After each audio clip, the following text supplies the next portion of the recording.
Hi guys, this is Stephon McMillan. And Justin Watson.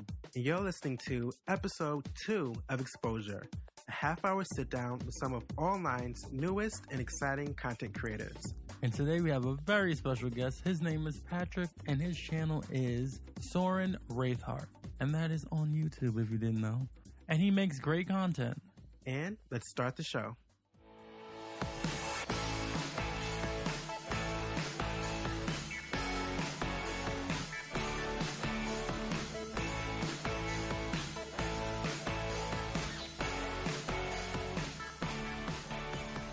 Hey guys, we're back and we have another How to Get Away with YouTube. Now, this has been happening for a couple of weeks now, but YouTube, I guess they updated their terms of service or something. So they made it against the rules to put a bunch of tags in your description. And apparently, I guess it was a way to game the system back in the day. So I had seen it before, and some people were talking about it, so I tried it out in a few videos. It didn't really help the video, so I stopped doing it. YouTube wants to change the rule and not tell anybody. As they usually do. Okay, and then they don't even give you a warning like, hey, these videos are like against the rules right now. So, like, my channel has been at 30,000 views for a while now. But if you go to my channel, it'll only say 29. And I kept saying, why is it not making it to 30,000? It's like analytics has been saying it's been up there for forever. Mm-hmm. So I'm like, oh, okay, I'm going to just check my videos. And then delete it. And I'm like, what is going on? And then I was like, oh, crap. And the videos you put the tags in were deleted? Mm-hmm. No warning, no nothing. Wow. And this happened to another YouTuber, and they deleted almost 400 of his videos. And it's just like, can you really? I couldn't just send a notification? Like, check these videos? Well, I'll say this, and hopefully this doesn't offend you. They deleted 400 of his videos, but Shane Dawson's channel is still intact. Oh, he does it too? No, but he's notorious, I guess, for having misleading titles and misleading thumbnails. Oh, yeah. He's called me multiple times. But I like his content, so it doesn't bother me. I guess, but I feel like that's worse than, like, putting tags in your description. Like, does that even work that well? It didn't work for me. That's why I had stopped doing it. Like, it was only like 5 videos I did it to. And one of them was a really popular video, but that's because it was Catalina in it, and she was in one of those sexy Halloween costumes. So, of course, that one got up there. And then the other one was a skit I did that I promoted for years. So, it was just like, those 2 videos would have did well anyway, and then the other ones didn't do well, so. Well, like I said, it's weird that they're cracking down on that issue, but something that's far more dangerous and far more useful to someone that wants to cheat the system as using fake thumbnails. It seems like everyone's doing it. It's like running rampant. Even like big YouTubers who already have a following are still doing it. So, like, where's the line being drawn at? Yeah, I kind of like I used to do, like when I do my TV show reviews, I usually like, you know, put whatever and I forget. I'm like, put recap, and I'm like, oh yeah, duh, recap. But sometimes I forget. And then like when we do Cataquan, we do very viral videos, but I make sure that the thumbnail clearly is like not a picture of the video. Like some people do that too. They put a picture of the video as if they're going to click it and watch the video. Mm-hmm. And it's like, you don't need to do that because people will watch it regardless. Like they won't. I've seen people like click on videos that clearly the thumbnail is 2 people talking about it, and they still click the video and act surprised that it was not the video they thought. I guess, but wouldn't you agree that there's some people that's like getting thousands of views based on like you said, I know a lot of people that do, I guess, TV show recaps, and even if they're really good videos, they'll use, I guess, a screen cap of the episode to attract viewers.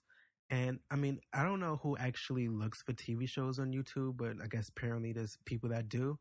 and they'll look for the TV show, and their video will pop up, and they'll click it thinking that it's the TV episode. And I feel like surely that's violating some sort of rule on YouTube. It probably is. Well, for one, it's violating rule because like the image is most likely copywritten, and you're not supposed to put copywritten tags. But I guess those are harder to enforce. But I feel like nothing's being done about it though. Well, I think it's because only 5 people work at YouTube. Yeah.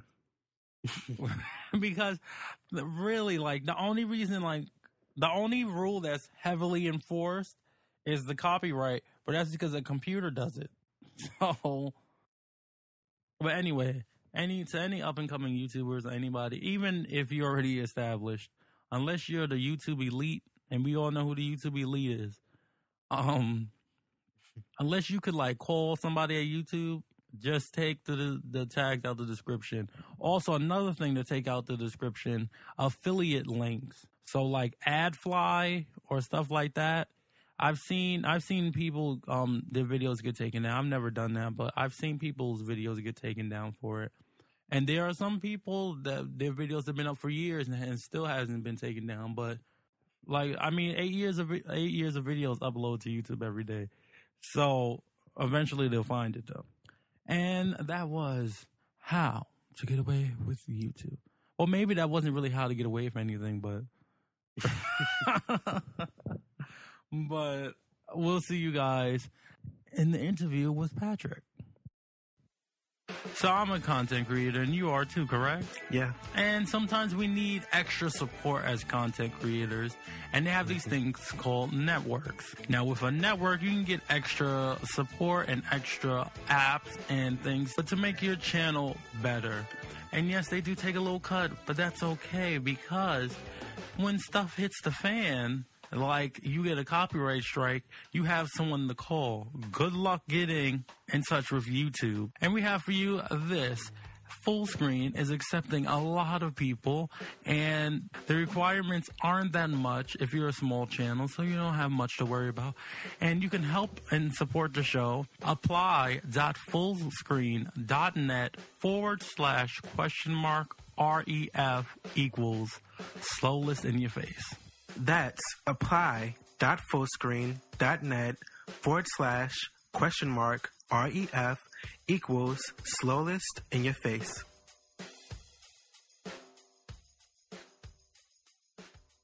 And we're back with our guest, Patrick. Thank you for coming. Thank you. Glad to be here. So your name's Patrick, but you also go by SorenWarithHeart. Where does that name come from? Actually, SorenWarithHeart is kind of my pen name, if you will. And it came around when I started an original story that I called Raving Hearts. It's a high fantasy story, and I kind of like the name Wraithheart, which is actually came from one of the characters, the King of the Four Horsemen, who is one of the main bad guys. And I've always liked the name Soren, and I thought, hey, that could be a good username. Now, I see on your channel you have a series, Pokemon Stadium 2. Now it's a older series, but it's a classic game, but it is an older game. What made you choose? I guess I wouldn't call it retro, because I guess nowadays it would kind of be retro. I'm getting old, so what made you choose an older game? Well, I guess you could say it's more of a personal childhood thing. Yeah, nowadays it would be considered retro in a sense, but I've always been a fan of the Pokemon games, and I've never actually done a Let's Play before, so I thought one of the easiest ones to start out with is the turn-based Pokemon Stadium 2, which I played a lot of as a kid. It was probably my favorite of the Pokemon console games. Cool. Yeah, mine too. Well, I never had Pokemon Stadium 2. My friend had Pokemon Stadium 2. I had Pokemon Stadium. But both were amazing. So, when you're getting ready to record, do you have any rituals like getting a cup of tea, or moving your computer to a particular place, or getting particular things together? Like, what's your ritual to record? It's actually a fairly simple process. A lot of times I would get ready to play. I would just kind of take a few deep breaths, and a lot of times I would have me some. I like to get some spice tea right next to me because that always steadies my nerves. And after I take a few sips of that, I just get right into recording. And a lot of times, no drinks or no breaks in between. I just go in and start. So what are your top 3 must play games right now? Top 3 must play games. Oh boy, that's a hard one, honestly. But if I had to pick, at the moment, that would probably be Majora's Mask 3DS. Really loving it. Legend of Zelda Skyward Sword. I'm replaying it after a couple of years. Really enjoying it. And lastly would have to be The Last Story for the Nintendo Wii, which is a creator of Final Fantasy, and I find that is probably one of the best games I have ever played in my entire life. Now, the Final Fantasy franchise, are you a big fan of all of them? That I am, actually. I've played through all of them and beaten about half of them. My personal favorites of the series, aside from the spin-off game, was the Final Fantasy 13 series. And I just felt that engaged me the most, about as much, if not a little bit more, than Final Fantasy 7, surprisingly enough. So one thing that really stood out to me about your channel is the fact that you actually show your face, which is different to most gamers that I've seen. Was that a conscious decision that you made, or do you think it actually helps your channel in any way? I believe it does, actually, because while a lot of gamers like to hide their faces, since mine is more of a variety channel other than just straight Let's Plays, I find it would be cool to show my face and PewDiePie and Markiplier and them, and I think that is actually a good way. So it gets people to tell who you are, so that way they're not trying to picture, what do you look like? I don't like his voice. He sounds like a 12-year-old. And I figure as long they can actually know who you are while still keeping yourself, your personal, super personal details a secret, I would say. Who are some of your YouTube idols or inspirations?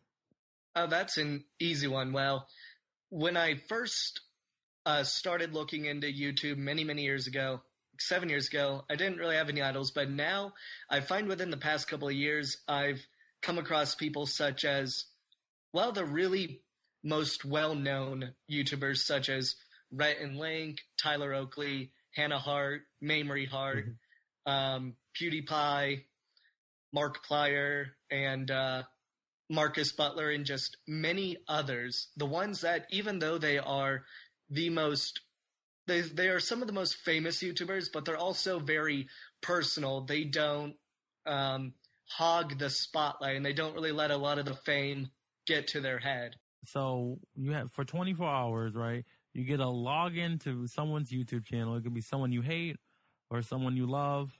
You can do whatever you want on their channel, delete all their videos, make your own video. Whose login do you want?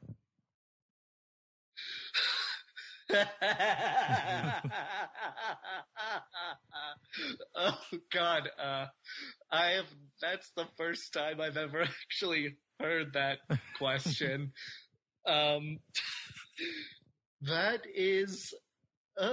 a tough one. I would have to say, oh God, probably Hannah Hart, and I would do sort of a play on her My Drunk Kitchen. I would sort of imitate her style and be like, hello, I'm Hannah Hart's older brother. Or so just have a little bit of fun with that. That's a good question. I've never given that a whole lot of thought. Yeah, I don't even know how to really answer it myself. I just wanted to see what your thoughts on this. I think we had last year, before the end of the year, we had a bunch of YouTubers say, I'm done next year. This is it. I believe Kingsley said like he was done, but he's still going. What do you think about like these YouTubers saying, "Oh, I'm gone," and then they're like, "No, I'm staying."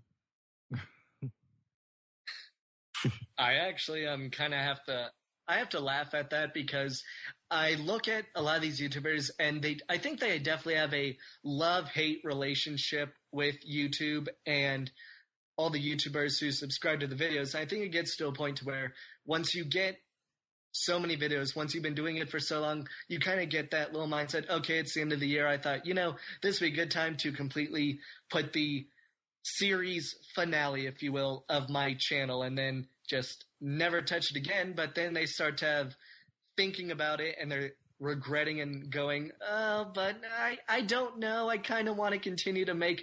I know the fans will miss me and I can't disappoint them. You know what? Screw it. I'm gonna continue my channel, even if it kills me. And then I also think there's the element of, well, I mean, like a lot of them, like let's say Tyler Oakley 2 years ago was like, okay, I'm done. It's just like, well, what are you gonna do now? Like now we can now we can say, well, he's on TV, he does other stuff. But back then, like, what else was he gonna do?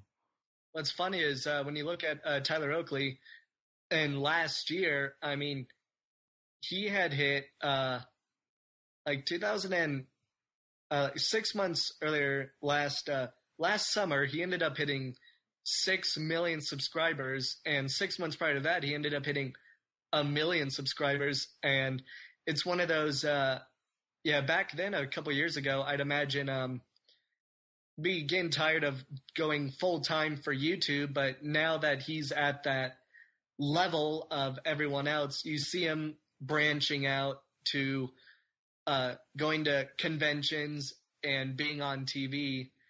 And I think it really is just kind of a judgment call at the time when you really take the time to think about what is it you really want to do. Like, are you going to continue? Are you going to take a hiatus or a sabbatical or something? I think it just really depends. So how do you feel about YouTubers branching out from what they usually do? Like, you have Shane Dawson. He's writing a book. He has a podcast. He's directing movies now. It's kind of the same thing with, I guess, Joy Graceffa and Daily Grace. Do you think it's a good thing to branch out, or do you think it's smarter to, I guess, stay in your own lane? Well, I think that people are usually passionate about what they do. And I believe even if you stick with the main aspect of your channel for the most part, eventually you get to a point where you kind of need to branch out a bit to where people look at you as being versatile. And I think that really helps a person because it lets people know more about them and what it is that kind of drives them, why they like to do what they do. When you stop recording and you log off, well, I don't log off. Who logs off? But when you step away from the computer, what do you do? Most of the time, as soon as I'm done recording, I usually just back away, take a little bit of a breather, and then if I have the time, most of the time, I want to try and just get right into editing and piecing it together so I can get it uploaded as soon as possible. But unfortunately, I get distracted very, very easily, and I'm a bit of a perfectionist in a sense. And you know how they say, you're your own worst critic? I'm that way. I will take a look a lot of times at what I have recorded, and then I'll sit there for a minute and go, I could have done that differently, but till I know. But you know what? I'm going to put my fate in the hands of the people, of the YouTubers. The same way. Only thing about like editing yourself is like it's funny. When I first started recording, I hated the sound of my voice, and then I got used to it, and then I started hating it again. Yeah, it's exactly the same as me because my voice constantly fluctuates. A lot of times it will sound a little bit higher, other times it will naturally deepen, but for the most part, it's always remains sort of a slight, not really nasally voice, but I hear it recorded back and I'm going, oh God, that sounds so terrible. But then it's to a point where, looking at other YouTubers, there's some who have a weirder voice than I do. So it's one of those, oh well, okay, I guess my voice isn't as bad. I can get used to this.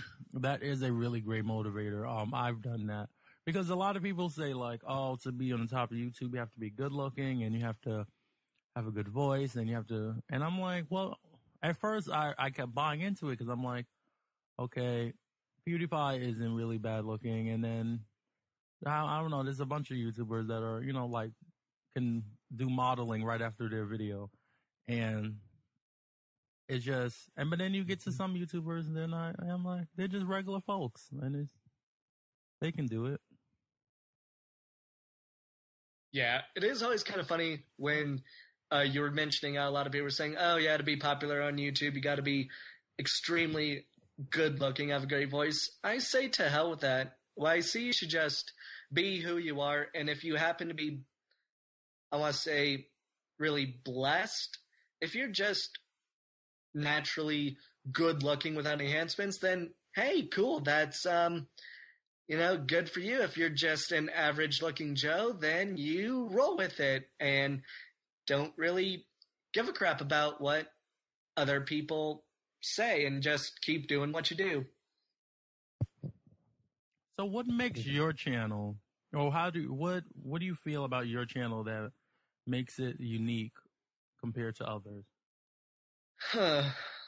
Well, I think in the long run, one thing I definitely like about it is that it is sort of a mix of different channels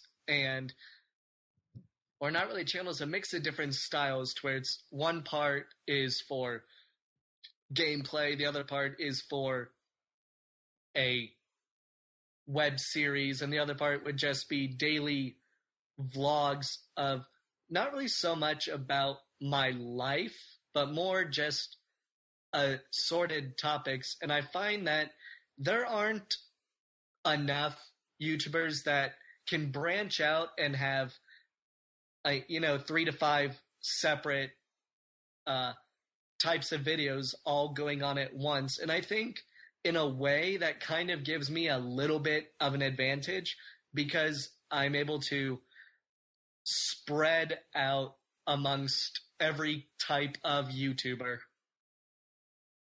Final question. It's gonna kind of put you on the spot. Okay, so are you ready? Bring it. Bring it. Okay. Bring it. I'm a newcomer. I'm new to YouTube. I come across your channel. Why should I subscribe? The reason why I would want you to subscribe to my channel is because I can promise you that I would provide a wide variety of entertainment in various forms, whether it be games, vlogs, web series, you name it. I will be able to communicate to you just what makes me who I am, and you'll get to connect with me on a personal level, no matter what it is I'm doing. Thank you so much for coming, Patrick. It was great having you. Hopefully we'll have you again in the future. Of course, I had a really good time. This was very nice.